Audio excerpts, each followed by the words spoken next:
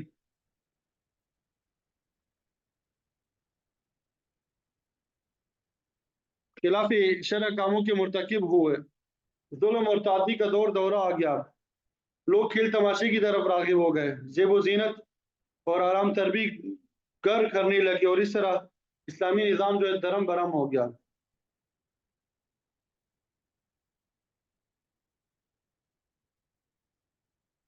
پھر آگے آپ صلی اللہ علیہ وسلم کو تسلی دی گئی، وَإِن يُكَذِّبُوكَ فَقَدْ كَذَّبَتْ قَبْلَهُمْ قوم نوح وعاد وثمود۔ ایک منٹ، یہ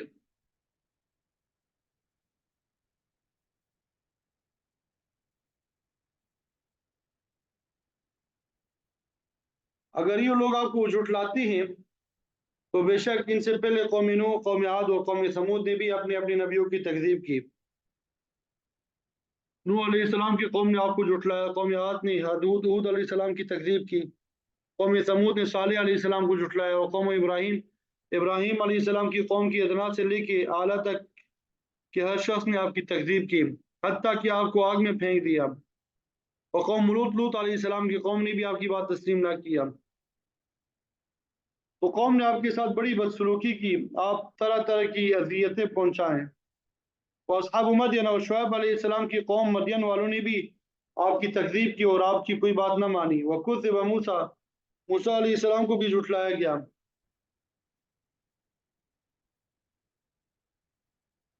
انہیں جادوگر کہہ کے ان کے ساتھ مقابلہ کیا گیا۔ جب آپ اپنی قوم کے ساتھ مصر سے نکلی تو آپ کا چھپایا پیچھا کیا گیا، لیکن اللہ تعالیٰ نے ان کو پانی میں غرق کر دیا۔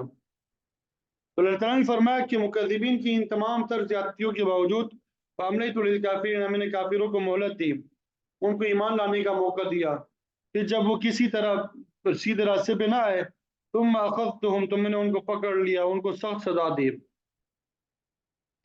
کسی کو پانی میں ڈبو دیا، کسی پہ پتھر برسائے، کسی کو تیز ہوا نے تہس نہس کیا، کسی کو چیخ نے پکڑ لیا، بالآخر ان کو صفحہ ہستی سے مٹھا دیا گیا۔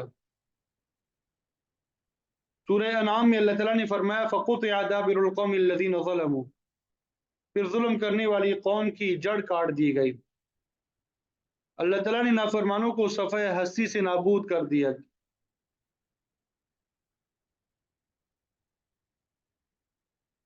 فَكَيْفَ كَانَ نَكِيرٌ، تو کیسے ہوئی میری گرفت، فَكَأَيِّن مِّن قَرْيَةٍ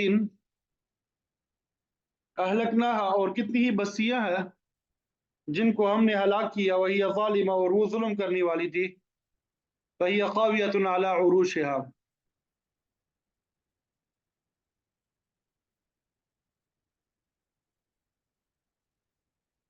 وہ اپنی چھتوں کی بل جو ہے وہ گری پڑی ہوئی تھی۔ جب اسرائیلیوں نے زمین میں ظلم اور زیادتی کا ارتکاب کیا تو اللہ تعالیٰ نے ان پر جابر لوگوں کو مسلط کر دیا، ان کے گھر عبادت خانے گرا دیے گئے، ان کے مردوں کو قتل کیا، عورتوں اور بچوں کو لونڈی اور غلام بنایا گیا، اور اسرائیلیوں کو بھیڑ بکریوں کی طرح ہانک کے لے گیا۔ انہوں نے بابل میں 100 سال تک ذلت کی زندگی گزاری، ان کی بستیاں ویران ہو چکی تھی، گویا کہ وہ الٹا دی گئی۔ بعض قوموں کو اللہ تعالیٰ نے زلزلے کے ذریعے، بعض کو طوفان، بعض و باران کے ذریعے ہلاک کر دیا۔ بہرحال اللہ تعالیٰ نے فرمایا ہم نے بہت سی بستیوں کو ہلاک کر دیا جن کے رہنے والے ظالم تھے۔ پرانے زمانے میں کسی بستی کا کنواں جو ہے یہ زندگی کی علامت سمجھا جاتا تھا، آج چونکہ پانی جو ہے وافر مقدار میں موجود ہے، ٹھینکیاں موجود ہیں، پہلے وقتوں میں کنویں ہی پانی کی، وہاں سے پانی لیا جاتا تھا۔ تو فرمایا کہ بستیوں کو اس طور پہ ہلاک کیا، وبئر معطلہ، کہ ان کے کنویں جو ہے وہ ویران پڑے ہیں،